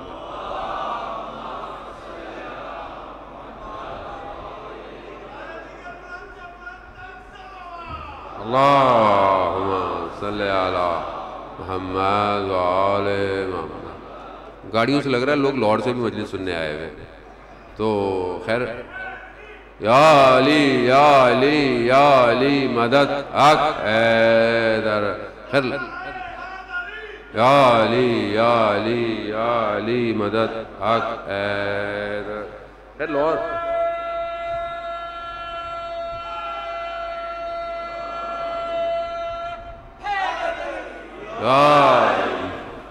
لاہور پڑھنے آنا ہے میں نے، پریشان نہ ہو، انشاءاللہ میں آؤں گا لاہور بھی۔ عزیزان محترم، اب وہ شخص کہتا ہے کہ ایک جادوگر تھا دوسرے شہر میں، جیسے ہمارے ہاں عامل بابے ہوتے ہیں نا، دیواروں پہ لکھا ہوتا ہے چند دن میں محبت مل جائے گی آپ کو، وہ بھی ایسے ہی تھا۔ خیر یہ چلا گیا، اس نے اپنا جو بھی حساب کتاب تھا اس نے کیا، اس نے کہا کہ تم نیک کام کرتے ہو کوئی؟ کہا ہاں۔ کہا کیا؟ کہا نماز پڑھتا ہوں۔ کہتا ہے نہیں ہو سکتا، کہہ رہا 40 دن تک یہ سارے نیک کام چھوڑنے پڑیں گے۔ دیکھ رہے ہیں آپ، یعنی نجاست تب نفوذ کرتی ہے جب انسان طہارت کو ترک کر دے، نمازوں کو چھوڑ دے، کام۔ کہا 40 دن کوئی نیک کام نہیں کرنا، پھر میرے پاس آنا، پھر میں کچھ کروں گا۔ اب یہ چلا جاتا ہے، وہ انسان عشق میں اندھا ہو جاتا ہے، اور اس نے یہی کیا، 40 دن اس نے نیک کام نہیں کیا۔ واپس آیا، اس نے پھر حساب کتاب لگایا، اس نے بولا کہ نہیں ہو سکتا۔ بولا اب کیا؟ کہا تم نے کوئی نیکی انجام دی ہے؟ کہا میں نے نہ نماز پڑھی، میں نے کچھ بھی نہیں کیا۔ کہہ رہا نہیں، یاد کرو کوئی تو نیکی کی ہے جس کی وجہ سے جو ہے وہ میرا جادو نہیں چل رہا۔ کہا ہاں میں تمہاری طرف آ رہا تھا تو رستے میں نا ایک پتھر پڑا ہوا تھا، تو میں نے اس کو ہٹا دیا کہ کہیں کوئی گر نہ جائے، تو وہ جادوگر کھڑا ہو گیا۔ کہا کہ چلے جاؤ۔ کہا کیوں؟ کہا 40 دن نمازیں نہیں پڑھی مگر خدا تمہیں تمہارے قدموں سے بچا رہا ہے۔ یعنی خدا اتنی محبت کرتا ہے شخص سے، خدا عزیزان محترم، خدا اپنی مخلوق سے محبت کرتا ہے. حضرت نوح نے کہا تھا نا کہ خدا عذاب دے دے، عذاب دے دے. جب نہیں مانے اتنے 100 سال تک تو کشتی بنائی اور چلے گئے. لیکن خدا نے حضرت نوح کو کہا کہ ساحل کنارے مٹی سے گھر بناؤ، چیزیں بناؤ. تو بنایا انہوں نے بہت محنت کر کے، سوکھ گئے، بن گئے. پھر خدا نے کہا توڑ دو انہیں. تو حضرت نوح نے کہا پروردگار میں نے اتنی محنت سے بنایا ہے اور تو کہہ رہا ہے توڑ دے. کہا تم سے یہ مٹی کے چیزیں نہیں ٹوٹتی، وہ میری مخلوق ہے، وہ میری مخلوق. عزیزان وہ خالق سب کا ہے. اور یہ جو بندے ہیں نا اس کے، یہ جو نمائندے ہیں، یہ رحمان کے نمائندے ہیں. یہ بھی جو آتا ہے اس کو واپس نہیں جانے دیتے. اسی وجہ سے امام حسین علیہ السلام آخری وقت تک ہدایت دیتے رہے. شاید کوئی آ جائے، شاید کوئی آ جائے، شاید کوئی آ جائے. سمجھیں اس معاملے کو، یہ رحمان کا معاملہ ہے. خدا نے اس لیے تھوڑی جہنم بنائی ہے کہ خدا کو شوق ہے. جہنم ہم خود کریٹ کرتے ہیں، یعنی اپنی جہنم ہر شخص خود بنا رہا ہے. تو خدا نے تو بتایا میں نے نبیوں کو بھیجا، میں نے ائمہ کو بھیجا، میں نے اولیاء اوصیاء بھیجے، قرآن بھیج دی، کتاب بھیج دی، شریعت بھیج دی. سیدھا سیدھا راستہ ہے، عمل کرو، عمل کرو، اور سب کچھ تمہارے لیے. اب انسان نہ عمل کرے تو قصور کس کا ہے؟ خدا کا تو نہیں ہے. خدا نے تو نہیں زبردستی انسان کو بولا ہوا کہ برے کام کرو. خدا نے تو بولا ہے یہ پانی ہے، یہ حلال کھانا ہے، یہ حرام ہے، اس سے بچو. آج کل کے دور میں انسان واجبات پہ عمل نہیں کر پا رہا. آج کل کے دور میں انسان سے ترک حرام نہیں ہو رہا. کیوں؟ اتنا مخلوط مکس ہو گیا ہے کہ اب حرام نارمل ہو گیا ہے. حرام نارمل ہو گیا ہے. یعنی بے حجاب ہونا مسئلہ ہی نہیں ہے، مکس شادیاں ہونا مسئلہ ہی نہیں ہے، گھر والے سارے بیٹھے ہوئے ہیں اور غلط ڈرامے چل رہے ہیں، مسئلہ ہی نہیں ہے. آنکھیں گناہ کرتی رہیں، مسئلہ ہی نہیں ہے، کوئی مسئلہ نہیں. اتنا انسان آلودہ ہوتا جا رہا ہے. جانا خوف یہی ہے. آپ کیا سمجھتے ہیں کیوں آئے 1,24,000 پیغمبر؟ کہ انسانوں کو ایک توحید کی طرف لے کے جائیں. اس لیے تو نہیں تھا کہ انسان آئے اور اپنی دکانیں بنائے اور پھر اس کے بعد چل جائے. نہیں، ہر نبی نے یہی کہا ایک الہ کی عبادت کرو، ایک الہ، ایک خدا. اسی لیے اس قربانی کے وقت، وہ جو قربانی ہوئی اتنی بڑی کربلا کی، آپ حضرت زینب سلام اللہ علیہ کے جملے کیا جملے ہیں؟ تقبل منا ھذا القربان، یعنی پروردگار ہماری اس قربانی کو قبول کر. یعنی سب خدا کے لیے ہے. تو عزیزان محترم، میں اپنی زندگی میں دیکھوں، میرا گھر خدائی ہے، میرا کاروبار خدائی ہے، میری پڑھائی خدائی ہے، میری تنہائی خدائی ہے، میری دوستی، یعنی دوست ایسا ہو، حضرت عیسیٰ کہتے ہیں جسے دیکھ کے تمہیں خدا یاد آئے. ایسے دوست ہیں ہمارے، یا میں خود ایسا ہوں کہ مجھے دیکھ کے اپنے دوستوں کو خدا یاد آئے. اگر یہ نہیں ہے تو ہم کیسے کھڑے ہوں گے اس کے سامنے روز محشر؟ اس کی طرف جانا ہے عزیزان محترم. خدا ایک لمحہ چاہتا ہے کہ میرا بندہ پلٹ آئے، میں اس کو اپنی طرف لے لوں گا. حدیث قدسی ہے کہ جب میرا بندہ میری طرف پلٹتا ہے نا تو کیا محسوس کرتا ہے؟ خدا کے وہ احساسات نہیں ہیں جیسے ہمارے یہاں ہیں، لیکن وہ کیا کس طرح اس کو ہوتا ہے؟ جیسے ایک شخص ریگستان میں کھو جائے، اس کا مال، اس کا گھوڑا، اس کا پانی کھو جائے اور بے ہوش ہو کے گر جائے، اور جب اس کو ہوش آئے تو اس کا سارا سامان اس کے ساتھ پڑا ہو، کیسی خوشی ہوگی اسے؟ خدا کہتا ہے جب میرا بندہ میری طرف پلٹتا ہے مجھے بھی ایسا ہی ہوتا ہے، پلٹ آؤ. ایک شہید اپنے وصیت نامے میں لکھتا ہے اپنے بیٹے کو، بیٹا چھوٹا ہے کہ جب بڑا ہوگا تو پڑھے گا، کہتا ہے بیٹا دنیا بہت پرآشوب ہے، بھری ہوئی ہے ہر طرح سے، لیکن اپنے آپ کو اس قابل کر دینا عمل سے کہ خدا تمہارا خریدار ہو جائے. جب تمہیں خدا خرید لے گا بس پھر کچھ نہیں، پھر تمہیں دنیا کی ضرورت ہی نہیں ہے. دنیا تمہارے پیچھے پیچھے ہوگی. اس لوگ آج کل لوگ ہمارے یہاں پرابلم کیا ہے، ہم دنیا پر توکل زیادہ ہے، دنیا کے ریلیشنز پر، باتوں میں ایک دوسرے کے اوپر، وہ میرا کام کر دے گا، وہ میرا کام کروا دے گا، جبکہ سب سے زیادہ اصل کاموں کو انجام دینا حقیقتاً جو ہمارے کام کرتا ہے وہ خدا ہے. حسبی اللہ، یعنی خدا تو کافی ہے میرے لیے، تو ہی کافی ہے، تو نے مجھے بنایا، تو نے مجھے خلق کیا، تیری طرف پلٹنا ہے، میری سانسیں، میری زندگی تیرے قبضے میں، تو کافی ہے. لیکن کیا ہماری زندگی واقعاً اس طرف ہے؟ عزیزان محترم، بہرحال میں نے آپ کا بڑا وقت لیا اور آپ نے واقعاً حسن سماعت کا مظاہرہ کیا، اور خدا ہمیں توفیق دے کہ اپنے وقت کے امام کی نصرت کے لیے قدم بڑھائیں اور آگے بڑھیں. عزیزان محترم، امام کی نگاہیں ہماری طرف ہیں، امام ہمیں دیکھ رہے ہیں. ایسا ہو نہیں سکتا کہ جو امام کی طرف بڑھے وہ کسی کو تکلیف دے، کسی مومن کو دھوکہ دے، کسی کو.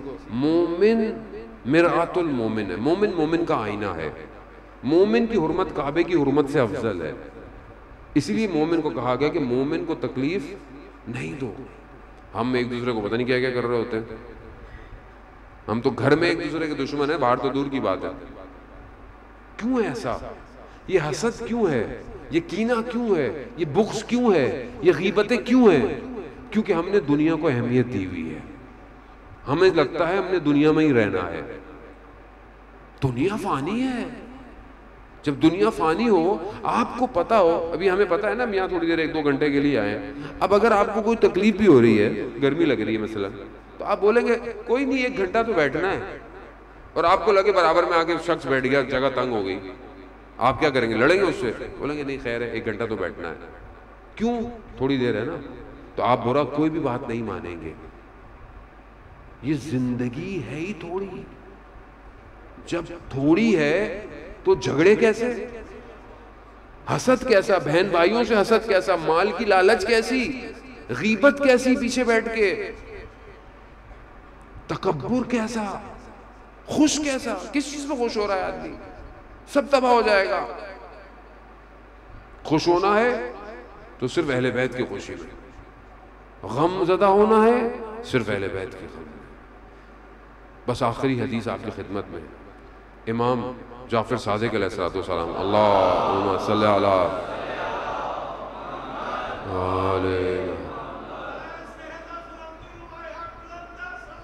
اللہم صلی علی محمد. عزیزان محترم، امام فرماتے ہیں خود رحم اللہ شیعہ کہ ہمارے شیعوں پر خدا کی رحمت ہو. کیوں؟ کیونکہ یہ ہماری وجہ سے اذیت جھیلتے ہیں. اللہ اکبر. یعنی امام کہتے ہیں ہم نے ان کی وجہ سے تکلیفوں کو برداشت نہیں کیا، انہوں نے ہماری وجہ سے تکلیفوں کو برداشت کیا ہے. یہ امام فرماتے ہیں.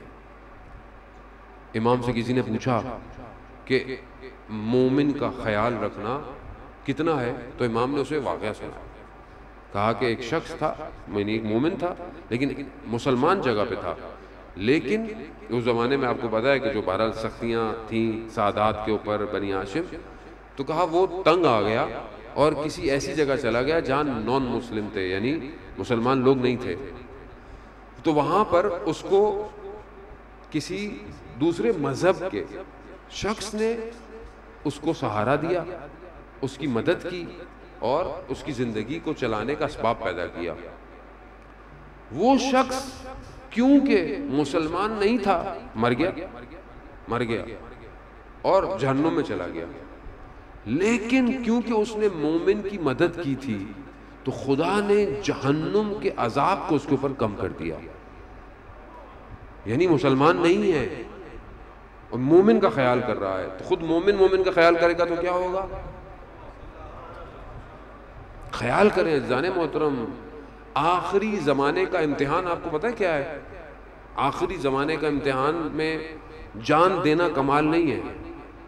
یعنی آپ بولیں گے میں امام مولا آپ کے لیے گردن کٹوا دوں، آپ سے گردن کٹوا بھی دیں، لیکن اس سے بڑا امتحان آج کل کے دور میں یہ جو زمانہ ہے کیا ہے؟ مساوات. یعنی کیا؟ یعنی خیال رکھنا دوسروں کا. میرے گھر میں اگر 2 دسترخوان پہ کھانے ہیں، کیا میرے مومن بھائی کے گھر میں ایک وقت کا کھانا ہے؟ نہیں ہے. آج ان حالات میں کہ لوگ بے روزگار ہو گئے، لوگوں کا کام کم ہو گیا، تو کیا میں نے اطراف میں لوگوں کو خیال کیا؟ اور یقیناً کیا ہوگا آپ نے، یقیناً لوگوں کی مدد کی ہوگی، لیکن یعنی بالکل ضروری ہے. اگر انسان غافل ہو اس کے ہمسایہ، اس کی زندگی کیسی گزر رہی ہے، اس کا پڑوسی کیسا ہے. ہم تو ان کے ماننے والے ہیں نا کہ جو رات کو اپنے 40 ہمسایوں کی دعائیں کرتے ہیں. تو میں اپنے ہمسایوں سے واقف ہوں، میں اپنے رشتہ داروں سے واقف ہوں.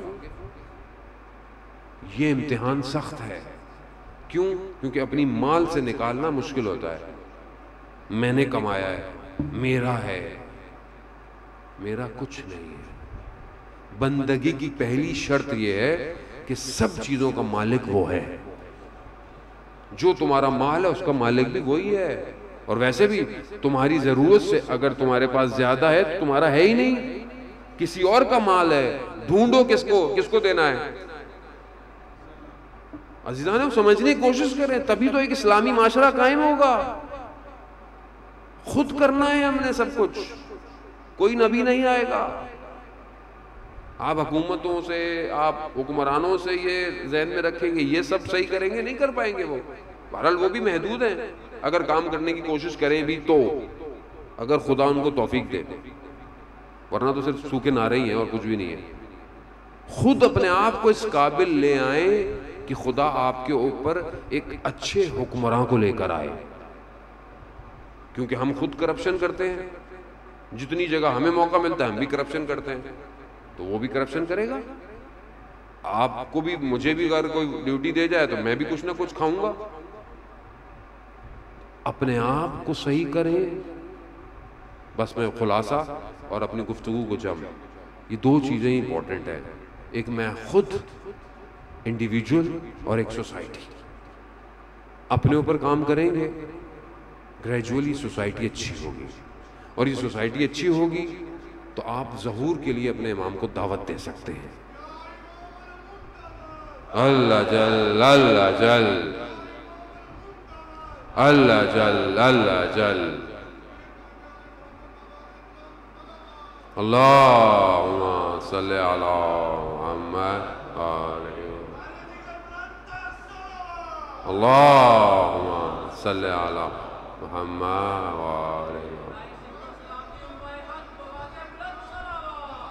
اللہم صلی علی محمد وآل محمد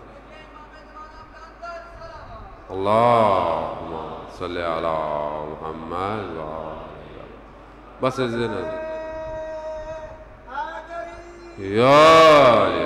عزیزان محترم، بس بہت آپ کی زحمت ہے. تمام ماہ محرم ہے اور غم کے دن ہیں، اور بہرحال ہم نے تو جو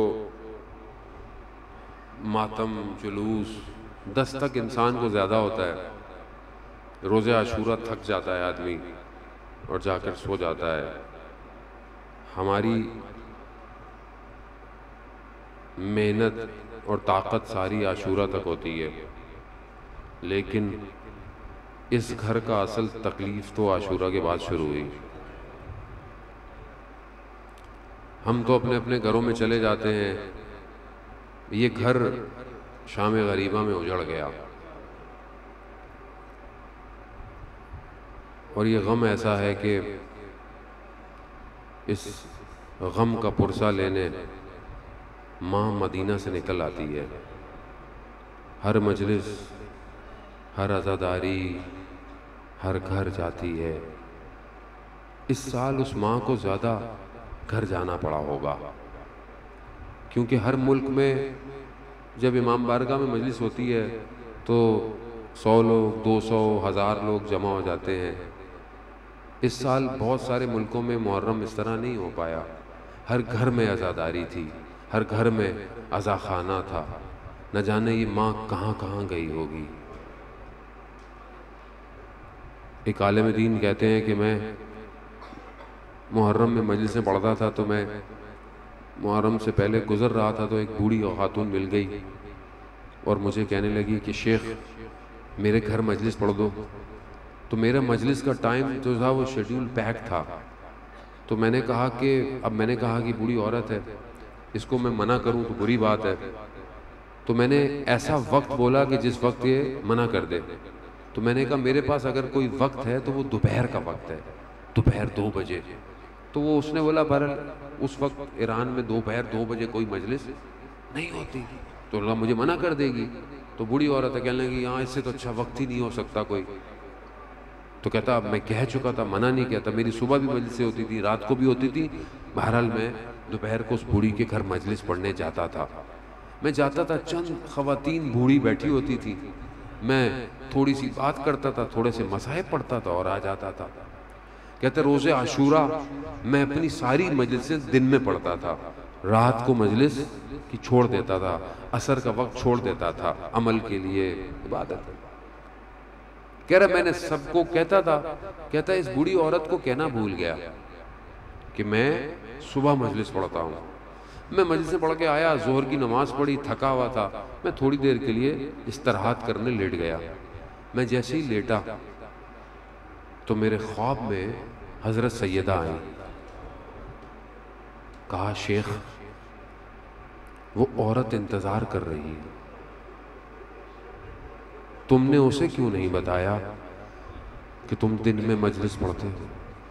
کہتا ہے میں نے اچانک سے خواب سے بیدار ہوا اور مجھے احساس ہوا کہ میں نے واقعی نہیں بتایا۔ اٹھا، کہتے کپڑے پہنے، گرمی تھے، دوڑتا ہوا اس کے گھر کی طرف جا رہا تھا۔ میں نے دور سے دیکھا وہ خاتون گلی کنارے کھڑی ہوئی ہے، کبھی گھر جاتی ہے، کبھی آتی ہے، کبھی گھر جاتی ہے۔ اس نے مجھے دیکھ لیا تو میں نے کہا یہ گھر کیوں نہیں جا رہی، یہ کیوں آ جا رہی ہے؟ کہہ رہے جیسے ہی میں پہنچا تو مجھے کہتی ہے شیخ تو نے کیوں دیر کر دی؟ کہا کیوں؟ کہا سیدہ خود تشریف لائی ہوئی ہے۔ اللہ اکبر، اللہ اکبر۔ ہاں عزاداران موت ہم دیکھ نہیں سکتے، وہ عالم کہتا ہے کہ جو میں نے خواب میں دیکھا وہ یہ خاتون اپنی آنکھوں سے دیکھ رہی ہے۔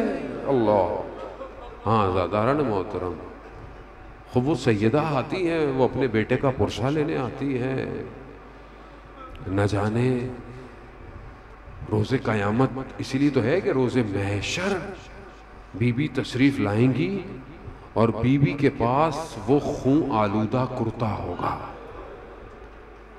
اور بی بی خدا سے کہیں گی کہ آج جو ہے وہ میرے بیٹے کا بدلہ لیا جائے۔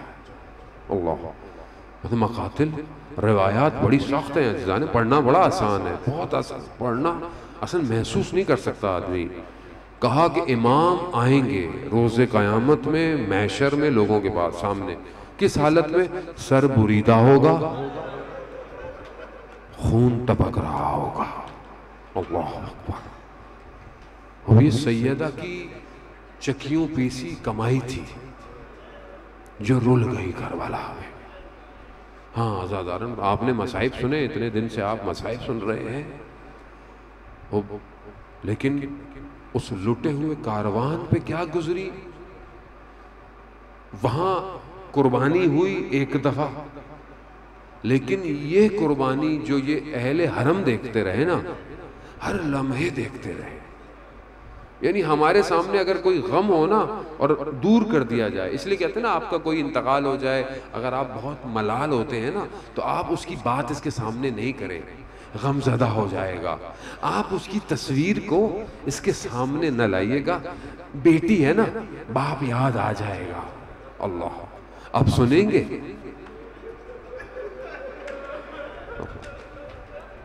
جو پہنچ گئے۔ بھائی بیٹی کے لیے باپ کتنا امپورٹنٹ ہے، اور وہ بیٹی جو باپ کے سینے پہ سوتی ہو، اب وہ بیٹی کیا کرے کہ جہاں جہاں جا رہی ہے، جب نگاہیں اٹھاتی ہے تو نیزے پہ سر نظر آتا ہے باپ کا. اللہ اکبر اللہ. کیسے بھولے, کیسے غم کو اپنے بھلائے. ہاں زاداران محترم, یہ آسان نہیں ہے. یہ حضرت زینب جانتی ہیں کہ کس طرح بھائی جدا ہوا. ہاں زاداران محترم, یہ تو وہ کاروان جانتا ہے جو 11 محرم یعنی آج کے دن مقتل کے پاس سے گزارا گیا. استاد فاطمی نیا بیان کرتے ہیں کہ آج کل مریض ہے, خدا انہیں شفا عطا فرمائے. بیان کرتے ہیں کہ کچھ مقام ایسے تھے کہ جہاں پر امام سجاد کی روح پرواز کر جاتی.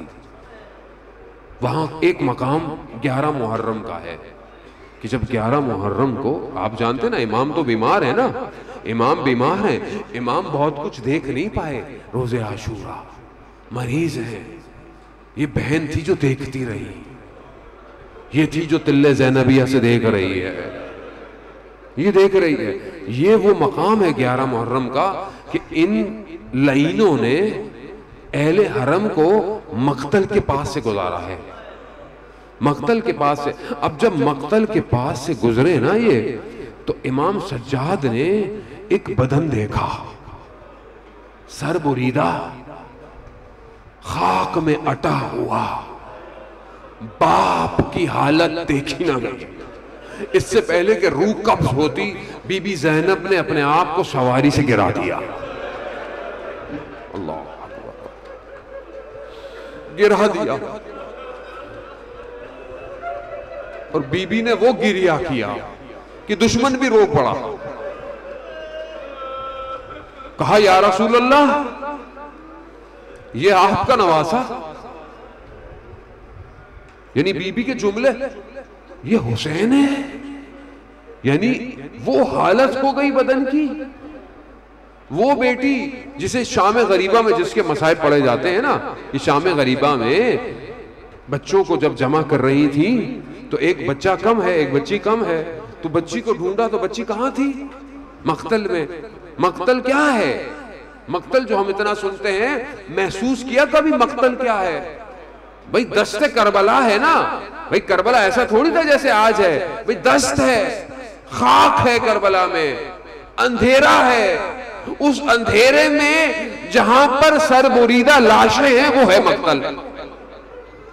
اب آپ خود تصور کریں کہ سارے دن کے زخم الگ, تھکاوٹیں الگ, جلا ہوا دامن, چھدی ہوئی بالیاں.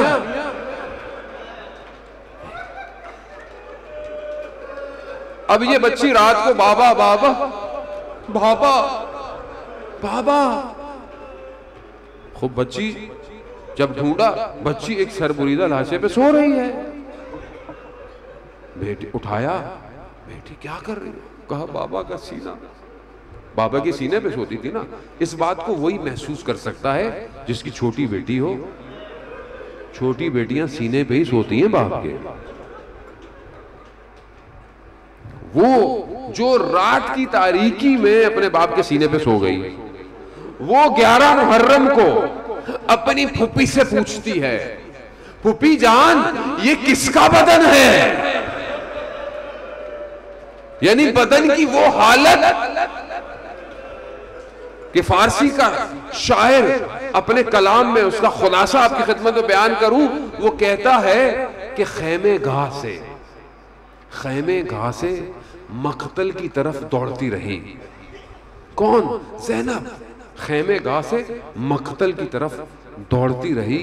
ہاں مگر جب پہنچی تو دیر ہو چکی تھی. شمر سینے پہ سوار تھا, اور امام کے سر پہ دعویٰ تھا. ہاں مگر جب پہنچی تو دیر ہو چکی تھی. شمر کے ہاتھ میں بھائی کا سر تھا, مگر جب پہنچی تو دیر ہو چکی. ایک ماں دستے کربلا میں کھڑی یہ سب دیکھ رہی تھی. ماں مگر جب پہنچی دیر ہو چکی. آخری فرقہ سنیں گے, کٹی ہوئی رگوں سے خون ٹپک رہا تھا. ہاں مگر جب پہنچی تو دیر ہو چکی تھی. آزاداران محترم، یہ 11 محرم کو بی بی نے جو حالت دیکھی نا، کہا حاضر حسین، کیا یہ میرا بھائی حسین ہے؟ آزاداران محترم، یہ وقت گزر گیا، آپ مصائب سنتے رہیے گا. اب ہم سے مصائب شاید پڑھے نہ جائیں، کیونکہ ہم سے برداشت نہیں ہوتا. جب یہ چند دن بعد اجازت امامت سے امام واپس آئے نا، جب سب کچھ کھل گیا تو بی بی نے پوچھا سجاد کہاں؟ کہا بابا کو دفنانے جا رہا. کیونکہ آپ جانتے ہیں نا امام کو امام ہی دفنا سکتا ہے. دفنانے جا رہا ہوں. پہنچا بنی اسد کا قبیلہ، عورتوں نے غیرت دلائی، بنی اسد کے مرد آ گئے. اب جس کو کر سکتے تھے. اب ایک لاشے پر پہنچے، پوچھتے ہیں یہ کس کا ہے؟ کیسے پہچانے؟ کیسے پہچانے؟ آپ جانتے ہیں نا غازی عباس کیسے تھے، اور جب دفنایا تو کیسے تھے؟ ہاتھ بریدہ، یعنی چھوٹی سی قبر تھی. نہر القمہ. امام نے کہا کہ یہ ہمارے چچا عباس.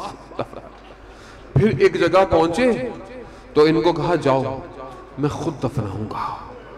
مقاتل عجیب بیان کرتا ہے، نہ جانے کس طرح بابا کے بدن کو اٹھایا.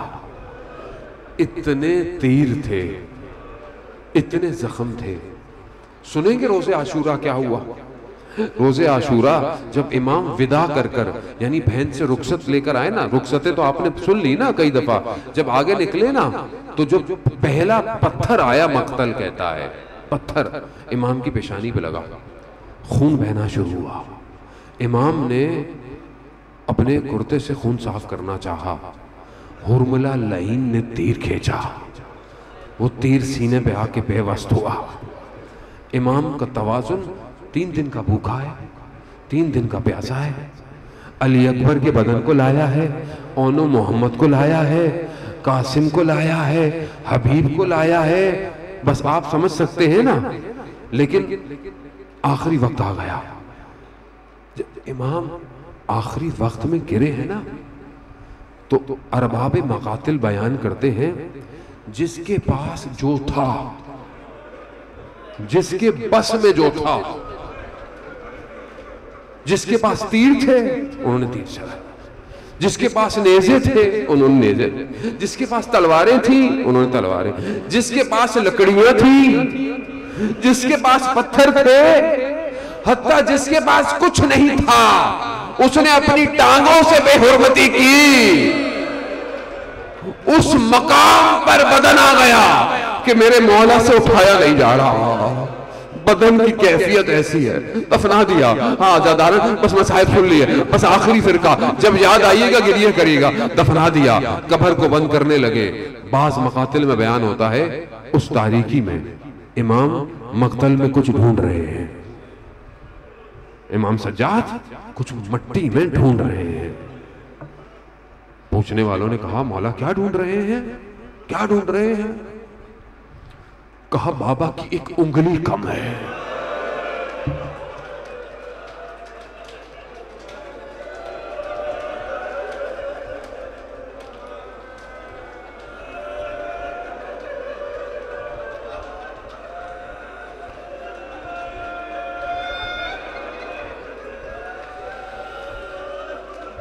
الا لعنت اللہ علی القوم الظالمین وَسَيَعْلَمُ الَّذِينَ ظَلَمُوا أَيَّ مُنْقَلِبٍ يَنْقَلِبُونَ. پروردگار امام زمانہ کے ظہور میں تعجیل عطا فرما، ہمیں ان کے ناصروں ان کے مددگاروں میں شمار فرما. پروردگار جتنے بیمار ہیں، بہت سارے لوگ بیمار ہیں، ہمارے دوست ان کے والد صاحب بیمار ہیں، اور بہت سارے لوگ اس بیماری کی وجہ سے پوری دنیا میں جہاں جہاں مریض ہیں، پروردگار ان سب کو شفائے کاملہ اور عاجلہ. جو بے اولاد ہیں حضرت علی اصغر کے صدقے اولاد صالح عطا فرما. جو بے روزگار ہیں انہیں رزق حلال عطا فرما. جو برسر روزگار ہیں رزق میں ترقی اور کشادگی عطا فرما. پروردگار جہاں جہاں مجلس ماتم جلوس عزاداری ہے ان سب کی حفاظت فرما، دشمنوں کے منصوبوں کو، ان کے فرقے واریت کے ان فتنوں کو اس ملک سے دور فرما۔ پروردگار مسلمانوں کو کامیابی عطا فرما، وطن عزیز پاکستان کو استحکامت عطا فرما، اس کے دشمنوں کو نیست اور نابود فرما۔ جو بھی دام در سخن عزاداری میں اپنی زحمتیں انجام دے رہا ہے، اپنی نوکری دے رہا ہے، چاہے وہ انتظامیہ ہو، پولیس ہو، چاہے وہ ٹرسٹ ہو، چاہے وہ سلام پڑھنے والا، مرثیہ پڑھنے والا، ساؤنڈ والا، ویڈیو کیمرے والے، ہر جو بھی اپنی طرف سے نوکری کر رہا ہے، پروردگار اسے اپنی بارگاہ سے اجر کثیر عطا فرما۔ پروردگار ہماری ایک ہی دعا ہے، وہ یہ ہے کہ ہمیں اربعین امام حسین پر کربلا کی زیارت نصیب فرما۔ پروردگار مومنین ہیں ان کی جان مال عزت آبرو کی حفاظت فرما، آپس میں تمام فرقوں کو اتحاد اور بھائی چارے کے ساتھ رہنے کی توفیق عطا فرما۔ پروردگار ہمیں کوئی غم نہ دے سوائے غم حسین کے۔ علماء اکرام، مراجع اکرام، طول عمر اور سلامتی عطا فرما۔ پروردگار ہم خطاکار ہیں، ہم گناہگار ہیں، ہم ان خطاکاروں گناہگاروں کو ان ایام کے صدقے میں، سید الشہداء کے صدقے میں، شاید کسی ایک بچے کے آنسوؤں کے صدقے میں ہمارے گناہوں کی مغفرت فرما، ہمارے گھروں کو قرآن کی تلاوت سے منور فرما، ہماری ماؤں بہنوں کو حضرت سیدہ حضرت زینب کی سیرت پر چلنے کی توفیق عطا فرما، ہمارے جوانوں کو علی اکبر کے راستے پر چلنے کی توفیق عطا فرما۔ پروردگار ہم سے جیسی بھی عزاداری ہو گئی ہے یقیناً ہم قضا نہیں کر سکتے، مگر پروردگار ہمارے امام کو ہمارے اس عمل سے راضی فرما۔ آخر میں